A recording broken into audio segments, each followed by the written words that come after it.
They were all together in one place. That's how our reading from Acts begins.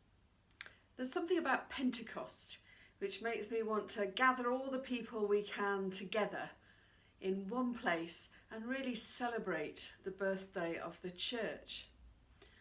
Last year, of course, there was a big celebration service in Exeter Cathedral where people from all over the diocese were able to come together. Often in groups and team churches, all of the churches come together for a really good celebration, sometimes outdoors. But this year is different. This year we're having to learn to find new ways of being together.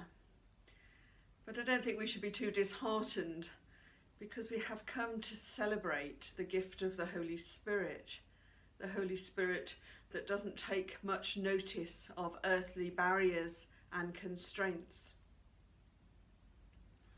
Thinking back to that first Pentecost, we heard how the disciples who had experienced the wonders of Jesus' ministry, his teaching and healing, were gathered together.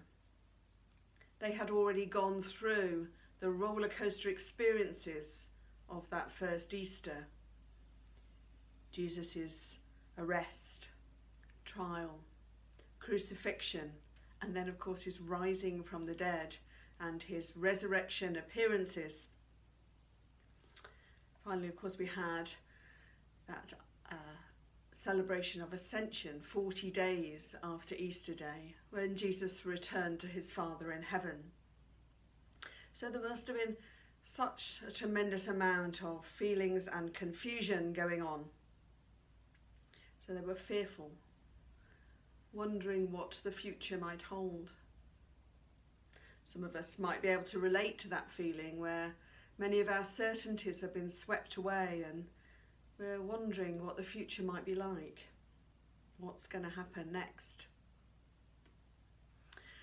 But to the disciples that day, something absolutely amazing happens.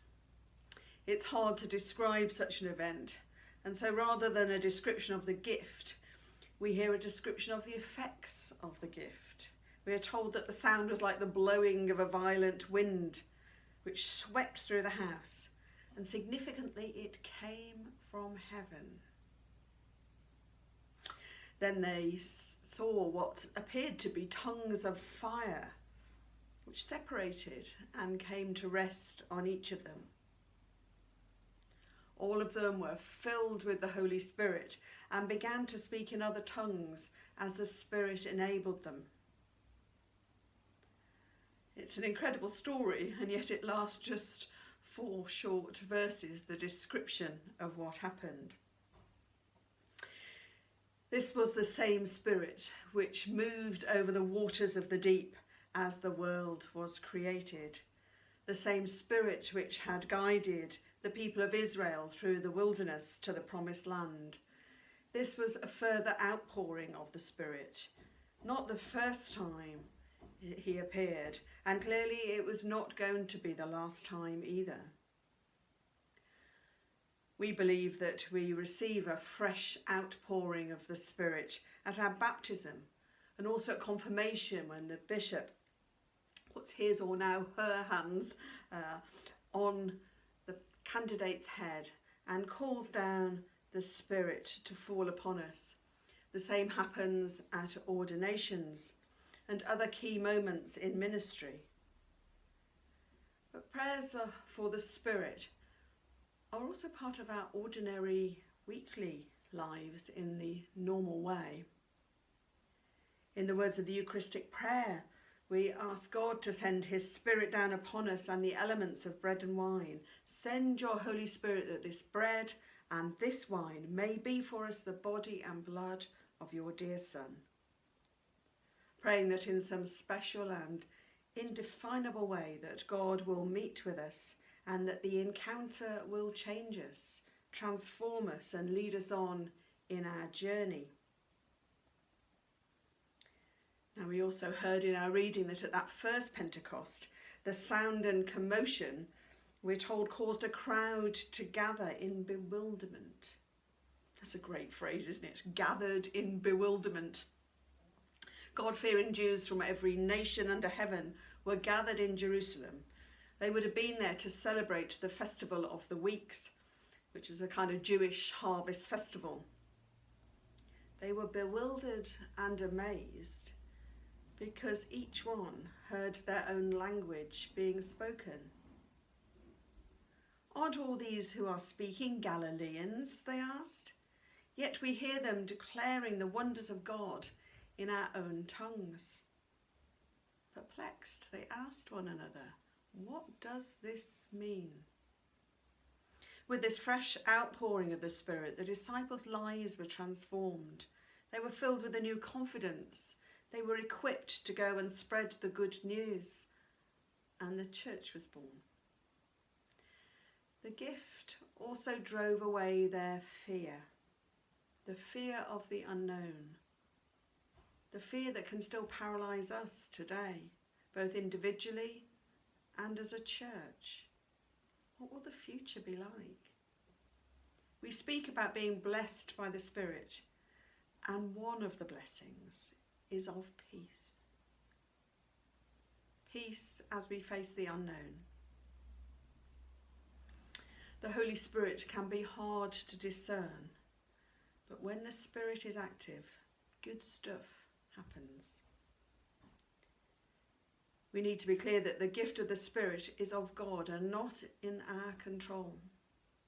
The Spirit sustains us and sets us off on the path of holiness. But the Spirit does not just dwell in us. Gifts of the Spirit are never meant to be kept for the glory of the individual, to make wonderful, shiny Christians. No, the gifts are meant for the building up of the whole community. The focus of our reading moves very quickly from the disciples to the crowd, because the gift is for sharing. And so there's a role for us, each of us, in spotting the Spirit at work in those around us, spotting the Spirit of God in the wider community. And we have seen so much more evidence of that, haven't we, as we've gone through this pandemic. One of the tasks of joining in God's mission is about finding where the Spirit of God is working and doing everything we can to encourage it. We need to be open to possibilities that we may not have thought of ourselves. We need to be active in seeking and fanning the flames. It all sounds so wonderful. And then we get to the final verse of our reading, verse 13. "Some, however, made fun of them and said, 'They have had too much wine.'" There have always been people who have poked fun at the church. Maybe there always will be. I suspect when the Spirit is alive and well, things happen which cause others to stop and maybe stare and question. And we should encourage that, encourage them to ask those questions, because if they do, it then gives us the chance to do like Peter did and start to explain what we think is happening. Peter goes about it by quoting large parts of the prophet Joel. We may, of course, choose a different way of explaining things, because the explanation has to fit the questioner.